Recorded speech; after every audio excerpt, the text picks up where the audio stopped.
జగన్నాథ రథ చక్రాలు వస్తున్నాయి. దేశంలోనే అతి పెద్ద యాత్ర అయిన పూరిలోని పూరి జగన్నాథ రథయాత్ర ప్రతి సంవత్సరం లాగే ఈ సంవత్సరం కూడా స్టార్ట్ అవుతుంది. సో ఈ యాత్రకి కొన్ని రోజుల ముందే నేను నా బ్రదర్ తో కలిసి టెక్కల్ నుండి స్టార్ట్ అయి పూరికి అయితే బయలుదేరాం. మేము ఇక్కడికి వచ్చేటప్పటికి రథాలను కూడా అప్పుడే తయారు చేస్తున్నారు. ప్రతి సంవత్సరం ఇక్కడ కొత్త చెట్లను అయితే నరికి వాటితో రథాలను అయితే తయారు చేస్తారు. ఫస్ట్ అయితే జగన్నాథుని దర్శనం అయితే కంప్లీట్ చేసుకున్నాను. తర్వాత వాళ్ళు ఇచ్చిన ప్రసాదం తిని పూరి మార్కెట్ లోకి అయితే బయలుదేరాను. ఇక్కడ మీరు ఎటు చూసినా పూరి ప్రసాదంలో భాగమైన ఈ పెద్ద పెద్ద కాజాలు అయితే కనిపిస్తూనే ఉంటాయి. ఈ కాజాలని నేనైతే టేస్ట్ చేసా. టేస్ట్ కి అయితే చాలా బాగున్నాయి. ఇక ఒరిస్సాలో ఫేమస్ ఫుడ్ వచ్చేసరికి కేవలం స్వీట్స్ మాత్రమే. ఇక స్వీట్స్ కాకుండా ఇంకేమైనా తినాలనుకుంటే మాత్రం సాహసమనే చెప్పాలి.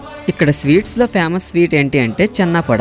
ఒరిస్సా వస్తే ఖచ్చితంగా ట్రై చేయాల్సిన స్వీట్ ఈ చెన్నపొడ. టేస్ట్ కి అయితే చాలా బాగుంటుంది. అండ్ రిమైనింగ్ స్వీట్స్ కూడా పేరు తెలియకపోయినా అన్ని స్వీట్స్ కూడా ఒక్కొక్కటి అయితే ట్రై చేశాను. టేస్ట్ కి అయితే అన్ని చాలా బాగున్నాయి. రథయాత్ర అనేది ఒక్క పూరిలో